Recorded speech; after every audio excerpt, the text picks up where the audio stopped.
Hi welcome back to my channel educational studies. Hi I am Jay और आप देख रहे हैं मेरी चैनल एजुकेशनल स्टडीज़। इस चैनल का मेन पर्पस है कि आपको नॉलेज दी जाए, मेनली फिज़िक्स और साइंस के जो लॉ है उस पर। आप इस चैनल पर 8 to 12 क्लास तक की सभी साइंस की और फिज़िक्स की वीडियो देख सकते हैं, इसलिए आप इस चैनल को लाइक, शेयर और सब्सक्राइब कर दीजिए। आज का हमारा टॉपिक है न्यूटन्स फर्स्ट लॉ। तो शुरू करते हैं आज का ये टॉपिक। हम जानते हैं कि सर आइजैक न्यूटन ने मोशन के हमें 3 लॉस दिए थे। इसमें से हम आज न्यूटन्स फर्स्ट लॉ के बारे में डिस्कस करेंगे। यहाँ पे स्क्रीन पर आपको न्यूटन्स फर्स्ट लॉ का स्टेटमेंट दिख रहा होगा।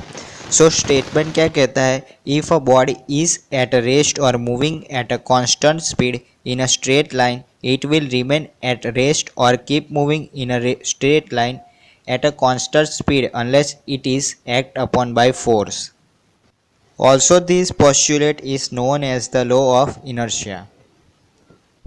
यानी कि हिंदी में हम समझते हैं इस लॉ को, कोई भी अगर स्थित वस्तु है वो अगर स्थित है तो वो तब तक स्थित रहेगी जब तक उस पर कोई बाह्य बल ना लगाया जाए, और अगर कोई वस्तु अपनी गतिमान है, चलायमान है, तो वो अपनी गति तब तक चालू रखेगी जब तक उस पर कोई बाह्य बल लगाया ना जाए।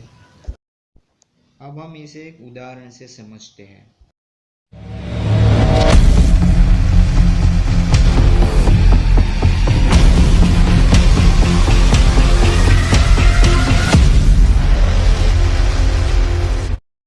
अब यहाँ पे हम देख सकते हैं कि हमारे पास एक ऑब्जेक्ट है जिसका मास है m।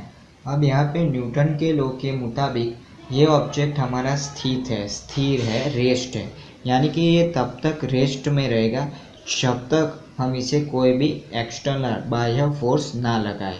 यानी कि अब हमें अगर इस ऑब्जेक्ट को गतिमान करना है तो हमें कोई एक्सटर्नल फोर्स लगाना होगा। अब यहाँ पे आप देख सकते हैं कि हमारा ये ऑब्जेक्ट पॉइंट ए पर है और वो तब तक पॉइंट बी पर नहीं आएगा जब तक हम उसे कोई एक्सटर्नल फोर्स ना दें, क्योंकि न्यूटन के लॉ के मुताबिक अगर कोई भी वस्तु स्थित है तो वो तब तक स्थित रहेगी जब तक उसे कोई एक्सटर्नल बाह्य फोर्स लगाया ना जाए।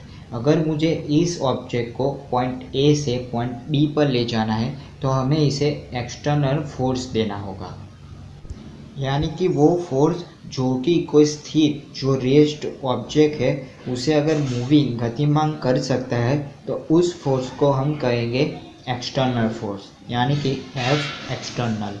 अब यहाँ पे कोई भी ऑब्जेक्ट मूविंग कर रहा है यानी कि गतिमान है, तो न्यूटन के लॉ के मुताबिक कोई भी गतिमान ऑब्जेक्ट तब तक नहीं रुक सकता जब तक हमें उसे बाह्य एक्सटर्नल फोर्स ना दे दे, यानी कि उसे रोकने के लिए हमें एक्सटर्नल फोर्स की ज़रूरत होगी।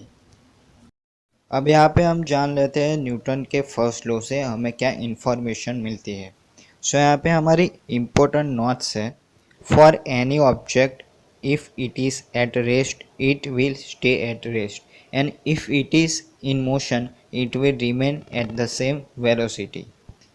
यानी कि जब तक एक्सटर्नल फोर्स लगाया नहीं जाएगा तब तक कोई स्थित ऑब्जेक्ट है वो स्थित रहेगा और जो चलायमान ऑब्जेक्ट है वो अपनी गति चालू रखेगा।